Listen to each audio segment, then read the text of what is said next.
Well, thank you so much. That was a lovely, lovely introduction. Thank you, Neil. And as promised, I neither confirm or deny any of the statements Neil said about me earlier. So it's great, it's fantastic to be with you all here today. My name is Keren Elazari, and I'm going to be your guide for the next 40 minutes. This is going to be an express, super fast journey into the future of cybersecurity. And we're going to take a look at things from the hacker perspective. So this is your one and only warning. Buckle up. Emergency exits are right there and there, but I hope you stick with me. Get ready. Here we go. 40 minutes. We're going to cover pretty much everything I see happening right now in the cybersecurity world and things to come. So the future of cybersecurity, but from a friendly hacker perspective. Friendly hacker.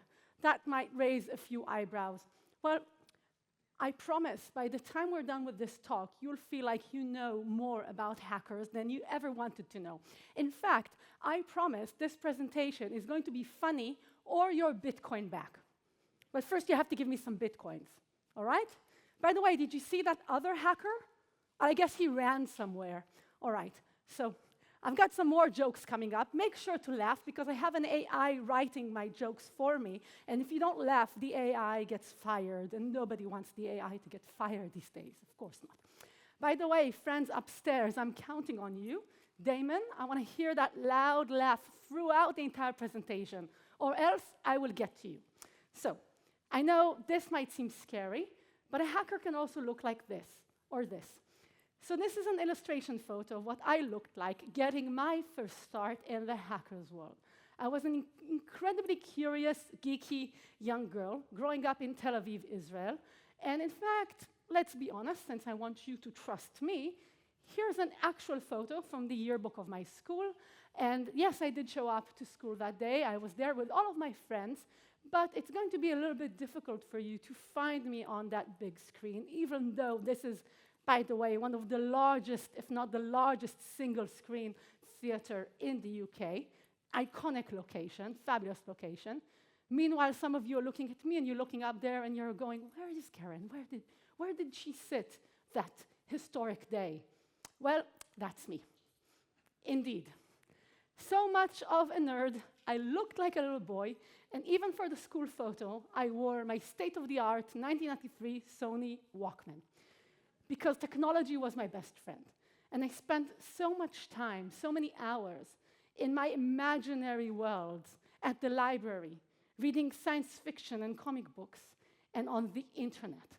When we first got access to the internet, circa 1993 in my hometown, I had to teach myself everything. Everything. How to connect the modem, how to initialize it, how to use that modem to connect to other people's servers and machines, how to find answers to my many questions, how HTML and PHP worked. I didn't quite realize it at the time, but my search for questions, my curiosity, led me into other people's computers and interesting locations. I didn't know it was called being a hacker, not until I met my first proper hacker mentor. Are you ready to meet her too? Angelina Jolie. In 1995, she portrayed a fierce high school hacker called Acid Burn. A Hollywood film simply called Hackers captured my imagination instantly. She was the young, short-haired girl leading a ragtag group of geeks and freaks and misfits. That was my world. These were my people. Suddenly, I belonged. I saw that film, and it really instigated my past as a hacker. Now, I should state, for the record, back then, 1993 until 1999, we didn't quite have a computer crime law in Israel. So I wasn't a computer criminal, at least not officially. However, I was certainly learning the ropes by understanding how hackers worked. After seeing that Hollywood movie, I sought out hackers on the real, I should say in the real world, though I only met them online. I spoke to hackers, learning their tricks, never exposing my true identity as a 14, 15-year-old girl from Tel Aviv. None of those elements would have been my favor, you see. But then in 1999, I made it to a real-life hacker conference, where I discovered that there is so much more to this world.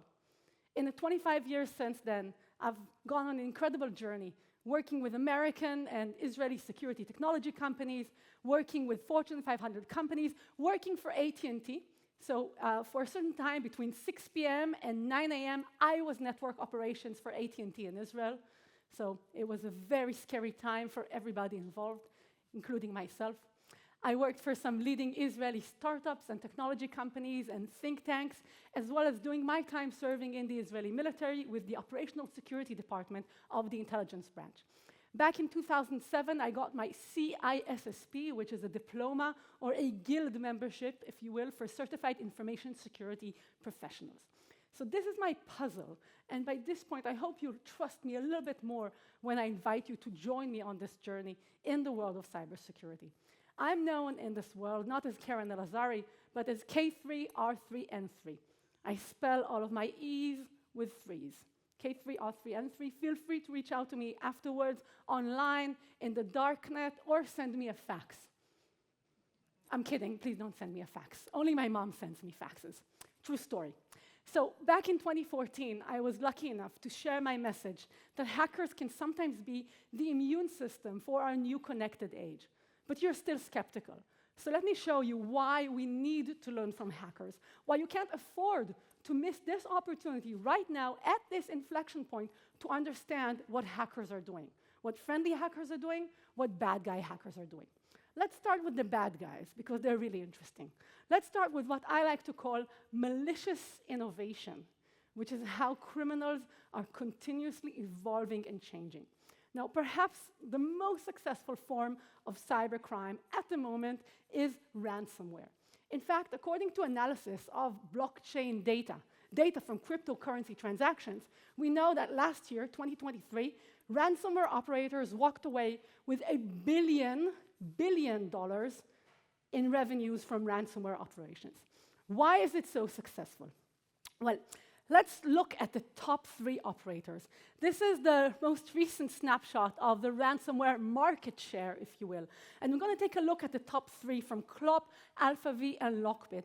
Let's start with the third on the list, because I think they made the most impact right here in the UK. Last summer, some of you might remember this really headline, very big incident involving many UK businesses. And in those cases, I think these are some of the most iconic British brands you can find, BBC, BA, and Boots. It was information of employees that was actually held ransom by this gang called Clop. By the way, anybody here speaks Russian by any chance? So what does Clop mean? Help me, my friend in the 4th row. You're not sure what it means? Okay, maybe you don't want to say because it's rude. All right, I'll share. So from my understanding, my limited understanding of Russian, Clop is like a little bug, like a tick or a cockroach. And it sticks around even after you nuke it, even after you try to get rid of it. Clop are really successful because of several factors. This is what the ransom note looks like, and they have very specific branding. Each of these ransomware operators have their own look, their own style. But why is Clop successful? 3 components to their attacks. The first component, supply chain attacks. What does that mean? They don't go after Boots or BA or the BBC. They don't even go after the people selling products to Boots and BA and the BBC.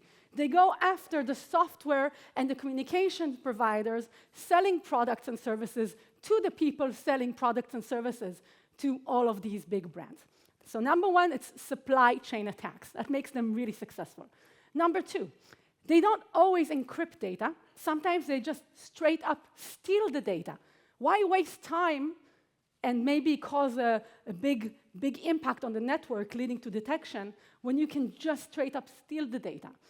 So they are one of the innovators of ransomware with no encryption, or sometimes intermittent encryption. I know some people practice intermittent fasting. Well, ransomware innovators practice intermittent encryption. And thirdly, but certainly not least, they have a tactic of third-party extortion. So what does third-party extortion mean? Well, I'll show you an example in a minute. But let's put some names and faces behind these terms. Supply chain attacks. In a specific attack here in the UK, Clop went after a file transfer product called Progress by a company called MoveIt, or rather maybe it's a product called MoveIt by a company called Progress, and that one was used by Zealous, which is actually a payment provider. one that maybe provides services to the people right here in this room. Through getting to that company, they were able to get the data of employees and people working in all of these other firms. And as we mentioned, intermittent encryption allows them to evade detection. But what does third-party extortion look like? Well, this one is particularly nefarious. Since they have the information of employees and customers, they reach out directly to them. And they tell them, good day, if you receive this, it means that the company you work for, the company you do business with has been hacked. Now, we encourage you to reach out to them because the information will be made public on the darknet. So you should call or write them. So basically, they're recruiting their victims to help them pressure the company. Truly innovative, I think. We haven't seen this from a lot of other ransomware operators, and it's been successful for them. By the way, many people in the room might be familiar with Ofcom, the UK regulator. Ofcom itself was a target of CLOP, including information about hundreds of its employees. So that's CLOP, and they're really like a bug. They're still at large. They're very hard to get rid of. Next on the list, we have the big, bad black cat, also known as Alpha V. Black cat likes to be the alpha predator. They don't go just after every target, they go after big targets. Perhaps no bigger targets or no bigger whales than casinos in Las Vegas. You may have heard about the recent attacks to 2 casinos in the United States, casino operators, so not just one hotel or property, but the entire network of all of those companies, Caesars and MGM. With MGM, the attack was discovered, and while the company decided not to pay the ransom, they estimate the costs to that attack at over $100 million, including lost revenue. But what happened at Caesars? At Caesars, which was attacked before MGM, the demand was for a $30 million ransom. And according to the actual filings by Caesars Entertainment, it took them about 2 or 3 weeks to discover the breach, and they negotiated with the attackers and paid about $15 million in cryptocurrency as ransom to the attackers. But there's something more happening here behind the scenes. With both of these attacks, with MGM and Caesars, what happened to facilitate these really huge million-dollar disruptions was a phone call. Not just any phone call, a vishing call. Vishing is a voice phishing call, a fraudulent call to the help desk or call center. Sometimes even a third-party IT help desk for those brands. And somebody on the other side of the call was able to successfully convince the operator to reset a super administrator password. And they had all the information, all the security questions were answered, their accent was exactly the US accent for the people that they were pretending to be. It was a very successful vishing call. Another reason that these attacks were so significant, the ransomware deployed by Black Hat is not just plain any old ransomware for Windows PCs. Actually, it is ransomware that targets the VMware ESXi hypervisor environment, extremely popular in data centers, I bet also in your data centers. Another story yet here for us to discover is not just about the technology or the modus operandi, it's about the incredible collaboration, an unprecedented collaboration that led to this attack. On one side, we have the Jack of Spades. On the other, we have the Ace. Who are they in this case? In the attack on MGM and Caesars, analysts estimate an unprecedented collaboration between a Russian cyber gang, organized criminals operating with deadlines, targets, and tactics, with American teenagers who are all part of something the FBI calls a Gen Z criminal ecosystem. So this is unprecedented. It's not just the organized criminals in Russia, it's also teenagers in the United States. So who are these teenagers? Some security groups have called this scattered spider, or UNC 3944. These are just delineations or taxonomy for cybersecurity companies to talk about different threats. But the FBI calls them groups arising from Gen Z teenagers, mostly born between 1997 and 2012, roughly. Many of them grew up, went to school throughout the Great Depression of 2007 and 8, or throughout the COVID pandemic, went to school in Zoom, as it were. Spend their lives learning how to cyberbully through video games. So this Gen Z hackers have a few things that characterize them. And I want to spend a moment on this, because right here in the UK is actually where many of these types of hackers are maybe being cultivated, perhaps even recruited by Russian cybercriminals. They use Telegram and Discord. They often target help desk staff. They go after telco operators and carriers. They have incredible innovation in the technical tools that they use and their capabilities. And they have learned to collaborate with these Russian criminals, sometimes successfully, sometimes less successfully. Some of you here in the UK might remember several years ago a group calling itself Lapsus, going after big targets like EE, BT, and Orange. I don't know if you remember this. I hope you are not a target or a victim of that particular attack. But the same group calling itself Lapsus is part of that criminal ecosystem. And because these are gamer kids, they go after companies that matter to gamer kids, including big brands, really strong technical companies. All of these companies have great, well-funded, super skilled cybersecurity teams. And yet, these hackers were able to fool them. Most recently, one of the leaders of Lapsus was notoriously held in custody while he managed to hack Rockstar Games, the developers of GTA Grand Theft Auto. And through his time in custody, with only a TV and an Amazon Fire Stick, he was able to hack that company and leak footage of the upcoming GTA 6 game. That kid, named Aryan, has been recently sentenced to life here in the UK. So yes, there are still those hacker teenagers around, but they're not just hacker teenagers anymore. In some cases, they are masterminds with incredible capabilities, but they have gone down this criminal path.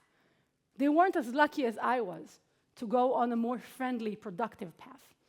In the words of a Gen Z poet, if you will, Miley Cyrus, it's a strategic hot mess. It's strategic because it matters to all of us. These might be our kids, our cousins, our employees, and this is something that I'm hoping to collaborate with a lot of good people, including here in the UK, to solve from the gamer and educational perspective. But as I mentioned, the FBI sees this as a criminal ecosystem. And at least with the case of Black Cat's collaboration with these teenage hackers, they were successful in taking down the Black Cat criminal gangs operation. This is just from December, when the authorities, including here in the UK, collaborated in the US with their colleagues in the US to take down Black Cat's infrastructure. And lo and behold, something incredible happened. Black Cat, the elitist hackers, reached out to other hackers for help, and even wrote about it in this forum post. So here you can see, this is from an actual darknet forum organized by different hackers. The Black Hat poster says, people, remember that when you have great responsibility and a dream of great success, you will have to work with people. Sometimes people make mistakes, but even worse, sometimes people are evil. Imagine that, yeah? Pot calling the kettle black, as they say. Such people can cause a big blow to your whole organization and world, and eventually to your work. Be careful and treat people with respect. Thank you, Lockbit Support, for your support. And as the guy answers, you are welcome, always happy to help people close in spirit and profession. These are professionals, and sometimes they collaborate with their competitors. In fact, he even added, this is what Lockbit Sup has to say here on the bottom, today the FBI got him, tomorrow they will get to me. It can happen to anyone in our hard work. We have to stick together so we don't get killed alone. The FBI doesn't catch it alone. It joins forces with all the special services in the world. We have to do the same. Truly heartwarming, a real Woodstock moment for these criminals. So who is Lockbit Sup? He is the kingpin. He is the current godfather of ransomware. And Lockbit 2.0, which has recently evolved to Lockbit 3.0, is the most successful brand in the ransomware world, which is why you can afford to be so magnanimous towards other criminals who have had a hard day with the FBI. Here in the UK, you might remember Royal Mail being held ransom by Lockbit. In the case of Lockbit, they were the pioneers of the now ubiquitous model of double extortion. It's not just about we're going to encrypt your files and hold them ransom, but if you don't pay us, we're going to leak your files to everybody else. And that's exactly what they do. But there's another innovation to Lockbit, RAS. You know software as a service? Welcome to ransomware as a service. Lockbit they pioneered an affiliate program where they develop the malware and the infrastructure, and then they sell it on to their affiliates, or adverts as they call them, to launch that ransomware using their infrastructure, using their panel, using basically a CDN, a cloud delivery network for ransomware. All the other bad guys have to do is kick back about a 20% commission to Lockbit Sup and his team of developers taking care of the code, launching new products, building the infrastructure and the cloud delivery tools.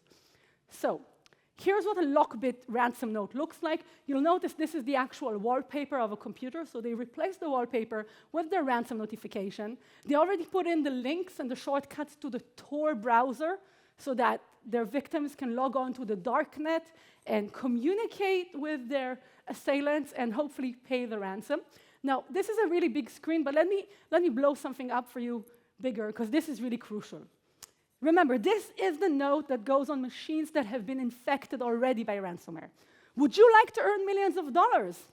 Our company requires access to networks as well as insider information. So they are recruiting accomplices from amongst their victims. Incredible, incredibly bold, I think you'll agree. They even give interviews. A Russian language YouTube channel interviewed the head of Lockbit. Now, you might ask yourself, why on earth would they give interviews? That's because they are actively recruiting. They want more affiliates to come on their platform and use their ransomware. In fact, and trust me, I did you a favor, they did a publicity stunt where they paid people in Bitcoin for getting a tattoo of the Lockbit logo on their chest. Trust me, I went through those very hairy pictures just to save you all from those images. They are real.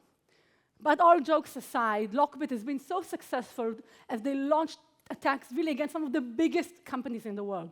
The biggest law company, the biggest aerospace and defense company, Boeing, and ICBC, which is the biggest bank in the world in terms of money in assets being held. You may have never heard of ICBC, but it's part of the Chinese commercial bank, and it holds the most assets in US dollars in the world.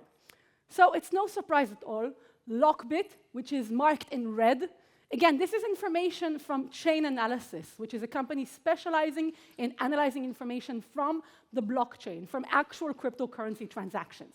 So these are not estimations. These are actual amounts of monies that have been transferred by cryptocurrencies. Lockbit is the red strain. By far, the biggest, the baddest, the most successful. Until February 2024. February 2024, just 2 months ago, in an incredibly well-coordinated collaboration between UK, US, European, and other nations, law enforcement was able to take down the Lockbit infrastructure. So some good news there, folks, some really good news. In fact, they even replaced the darknet webpage where Lockbit runs and supports their operation with this. So they basically created all of the law enforcement content to look like Lockbit's branding.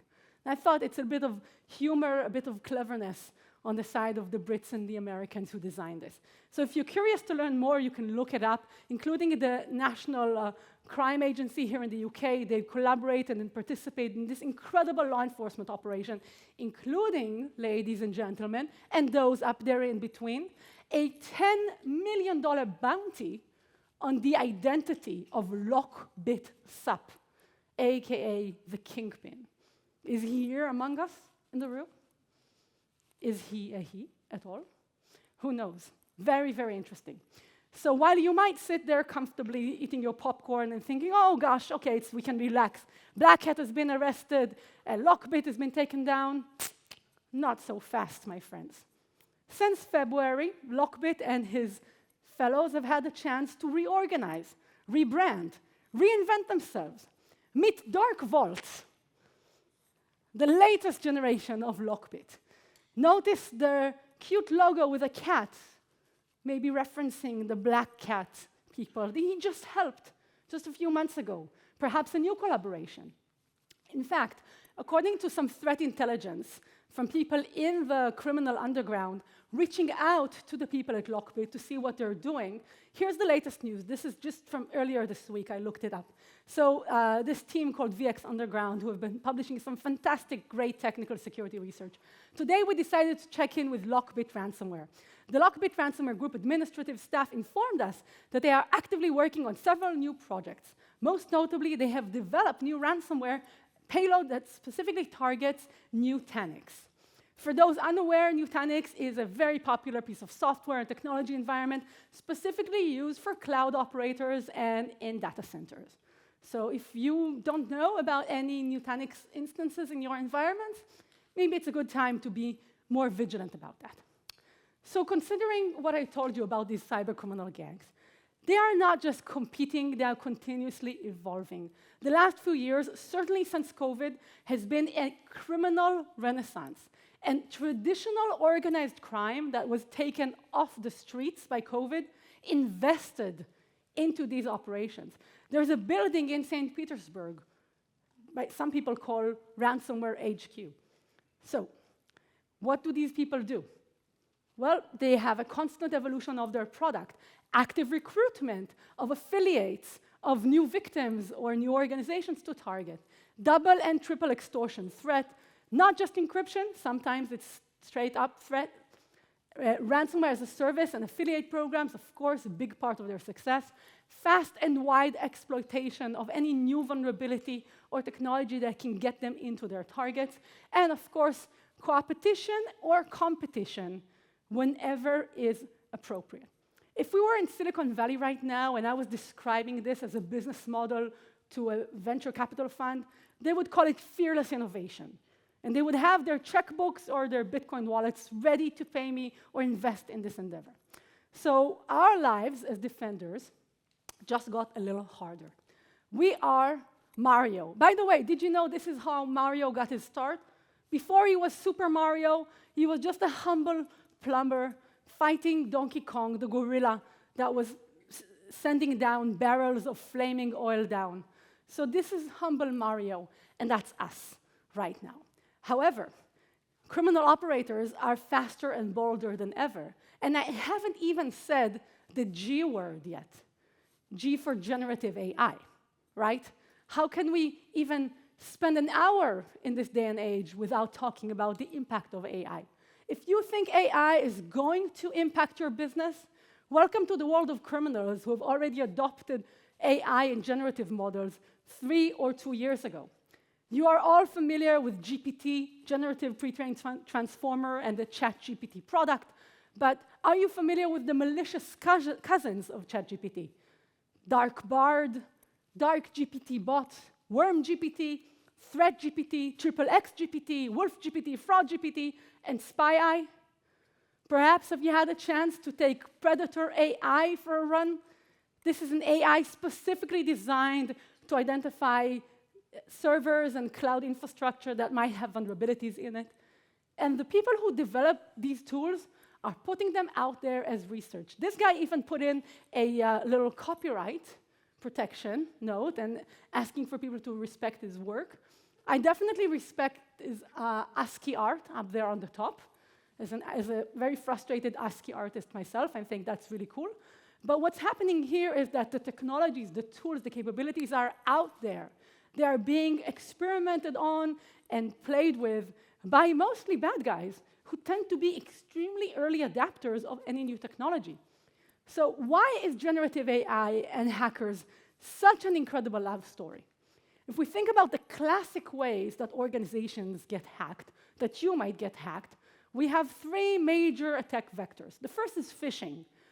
Criminals used to have to think about what to put in their phishing emails and how to write them. And oftentimes, their English wouldn't be so good, which would really tip most of us that something was off. Now, with generative AI, they have fantastic tools to write, translate text, to localize it specifically to different regions, different languages, to create exactly the right image so it looks super realistic, including brands or intellectual property that's going to make it look super realistic. And they can do it 10 or 100 times faster.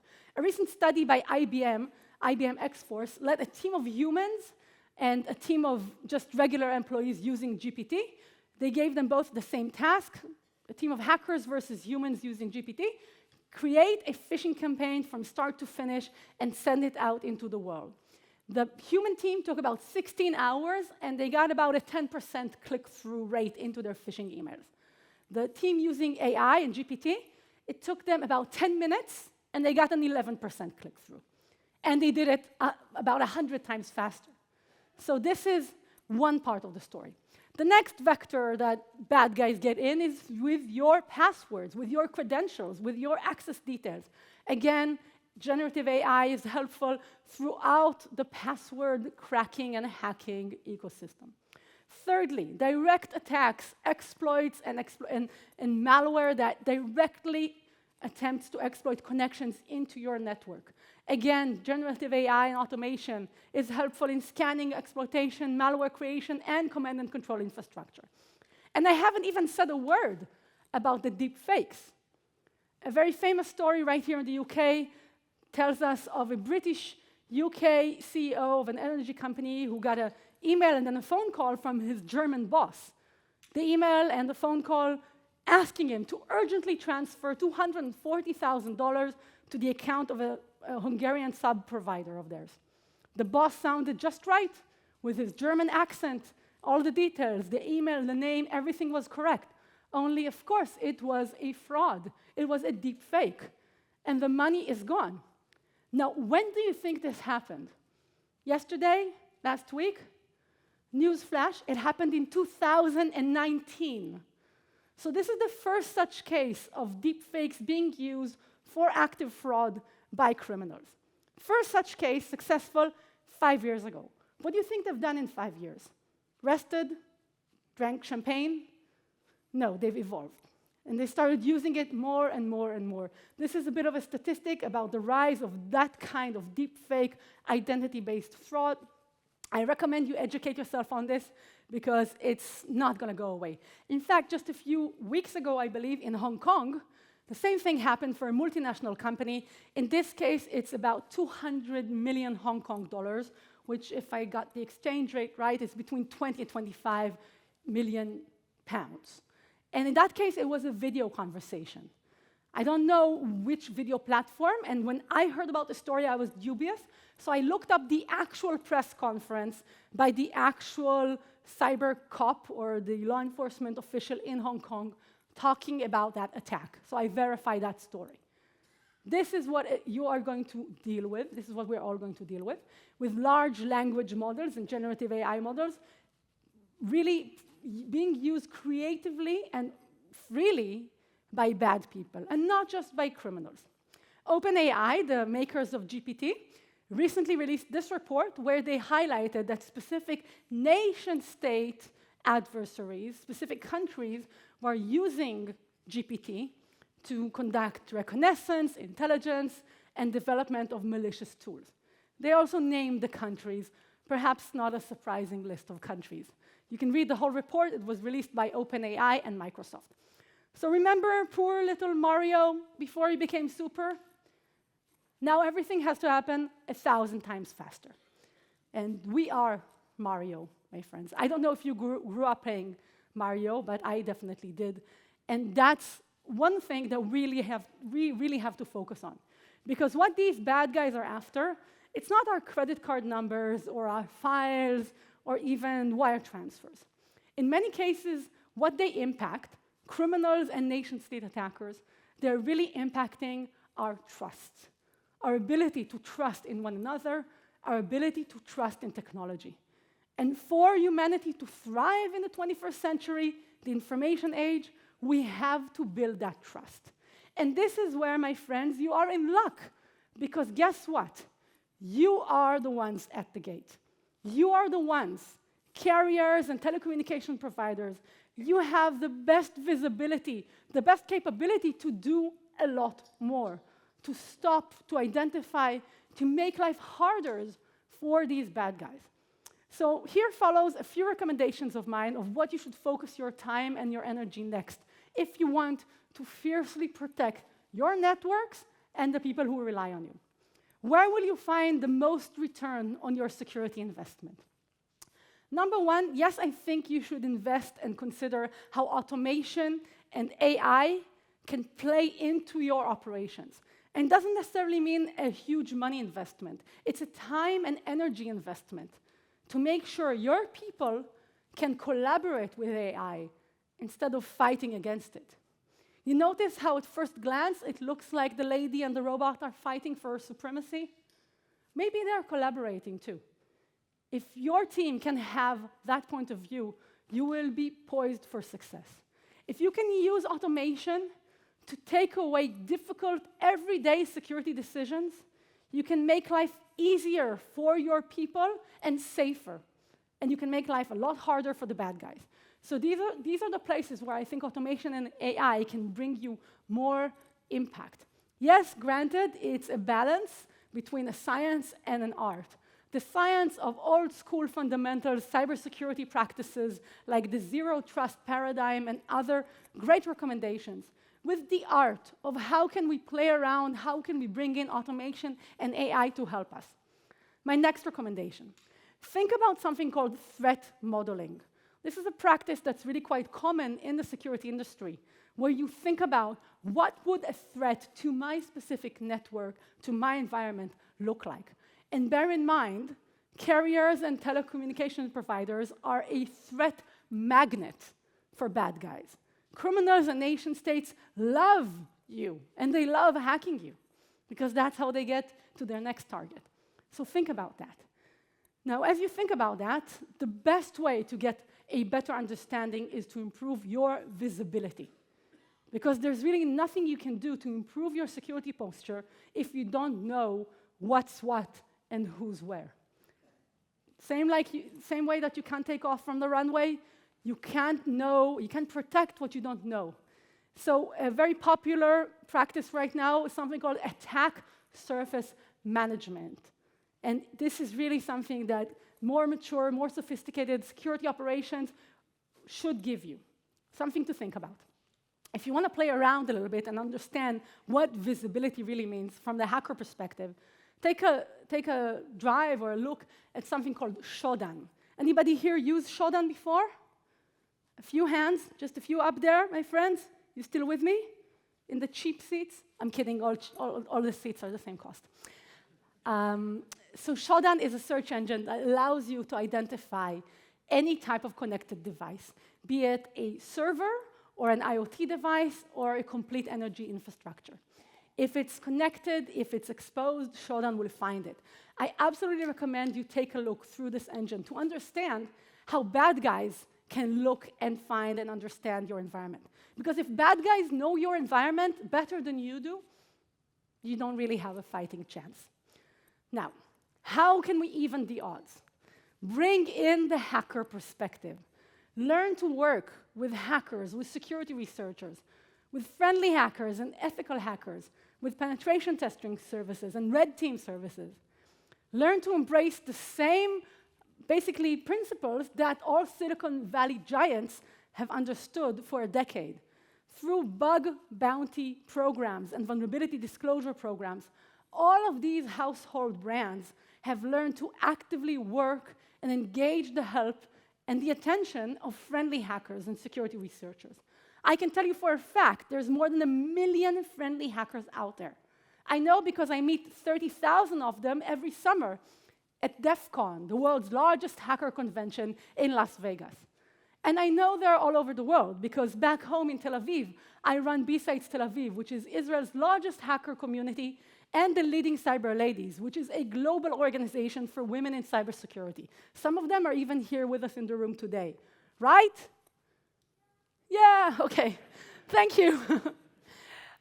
So we have hundreds of women in the UK alone at Cyber Ladies. B-Sides is a global network for hacker community events. Later this week, I'm hopeful to meet some of my fellow hackers at B-Sides Cardiff, all the way in Wales. So yes, hackers can contribute. Just to summarize everything I shared with you all today, automation and AI can help you build skills and expertise. Visibility and attack surface management is incredibly crucial. The hacker perspective, I believe, is the game changer that's going to turn that asymmetry, that very difficult balance, in your favor. Of course, you can also ignore my recommendations. That's absolutely fine. Nothing bad will happen. Surely it will all be okay. But if you want to have a brighter, blue sky vision of a future, I do recommend that you heed my advice. If you're still sitting back thinking about how easy life used to be 5 or 10 years ago, BC, before COVID, perhaps before different things happened in our lives, I recommend you take a page from the hacker's book. And yeah, it's difficult, but balancing that resilience and that adaptability, just like those ransomware operators go down and they come back up, those, I think, are going to be keys for our future. Whatever you decide to do, whether you keep calm and carry on, or you adapt and evolve, I hope you choose wisely, because the future is in your hands alone. Thank you so much for your time and your attention, everybody. Thank you. Thank you, Neil. Thank you, Neil. And of course, if you didn't find my presentation funny, you can definitely send me a note on the darknet for your refund of a Bitcoin. You just have to send me your address first so that I can process the payment, right? All right, thank you, Neil. Thank you so much. Yes, thank you. See you later. A round of applause for Keren.